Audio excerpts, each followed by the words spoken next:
الحكمة تخليني أتمتع بدنيتي، أصلا أنا مش عارف آخرتها أكون فين. طب ما أتمتع باللي أنا فيه، اللي في إيدي أحسن من اللي مش في إيدي. عيشني اليوم وموتني بكرة، مش ده اللي بيقولوه الجهلاء؟ لأن غضب الله معلن من السماء على جميع فجور الناس واسمهم الذين يحجزون الحق. الحق اللي هو إيه؟ الله، أنا هو الحق. ويحجزون الروح القدس اللي عايز يكلمهم روح الحق بالإثم. إيه هو الإثم؟ مش بالخطية، بالبعد عن الله. في آية في أيوب تصعب علي فيها ربنا صدقني. يقولون لله تباعد عننا، ابعد عننا، بطرقك لا نسر. ويقول إن دائما وهو ليس من بعيد عنك، أحسن يحترمني ينتصر باللطف. بيقولوا مش عايزينك، مش عايزين نشوف وشك ولا عايزين طريقك، سيبنا نمشي في طريقنا ومشي انت في طريقك. يقف كده ويقول لك طب انتظر احسن يحتاجوني. حتى العروس النشيد يكفي ان بتقول حبيبي، حبيبك منين وانت قايمه تفتح الباب ويداك تقطران مرا على مقبض القفل. ايه اللي جايبه في الوقت ده؟ هو احنا فاضيين؟ لا انا مش دواء مر. اول ما فتحت الباب قالت حبيبي تحول وعبر. حست بقيمته لما خرج.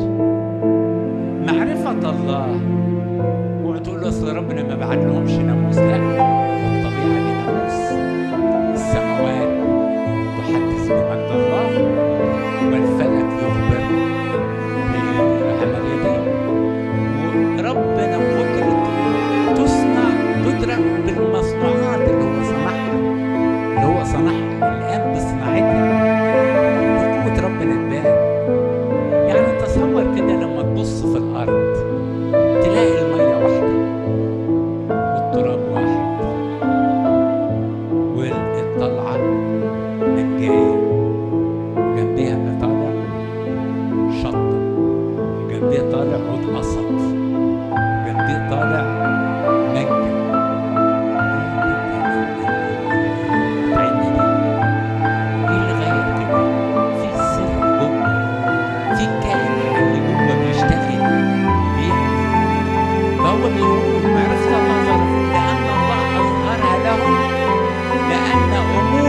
غير المنظورة ترى منذ خلق العالم مدركة بالمصنوعات.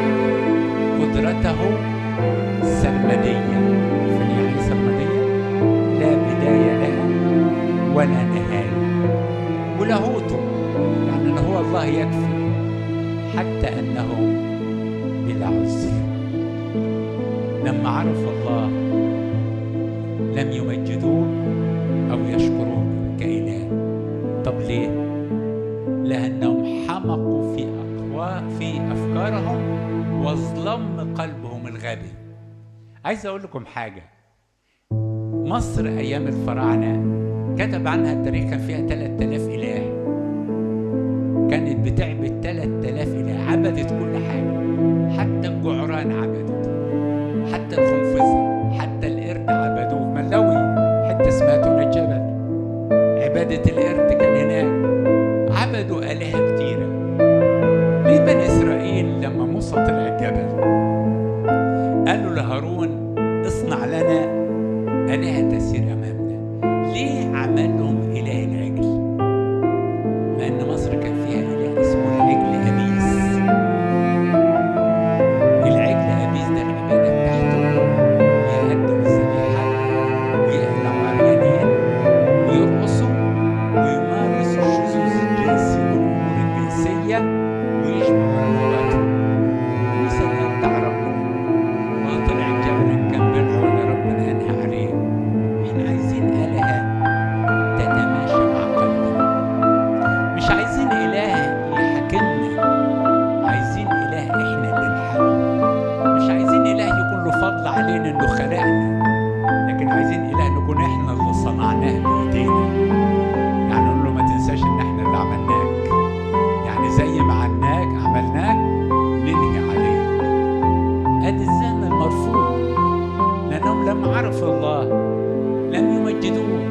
أو يشكروك إله، بل حمقوا في أفكارهم واظلم قلبهم الغبي.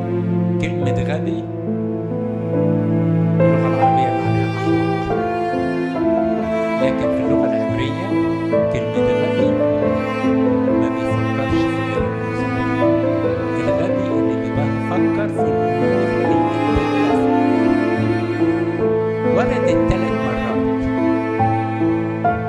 المرة الأولى الرجل الغني قال أهدم مخازني واهدم مخازن جديدة، والصوت قال له إيه؟ يا غبي اليوم تأخذ نفسك منك، واللي أعددته لمن يكون. اللي أنت بتحوشه ده شايله لمين؟ ما أنت حارس عليه غيرك هياخده. أنت مش هتستفيد غير بالفلوس اللي أنت صرفتها، لكن اللي أنت ما صرفتهاش هيستفيد بيها غيرك مش أنت. أنت ما أنت حارس، حاطط نفسك حارس على حماية بس. علشان كده دي الغبي الأولاني. الغبي التاني كلمة زي عمواس لما قالوا نحن كنا نظن أنه يفدي شعب إسرائيل. أيها الغبيان والبطيء القلوب في التفكير، مش إسرائيل هو مركز الكتاب، أنا مركز الكتاب. ابتدى يفسر لهم الأمور المختصة بي في الكتاب. يبقى الغبي ده رقم إيه في الكتاب؟ الغبي رقم 3 كورنثوس 15 لما يجوا يقول لك طب إذا كان الموتى يقومون هيقوموا بأنه جسد، قال له يا غبي أنت اللي بتزرعه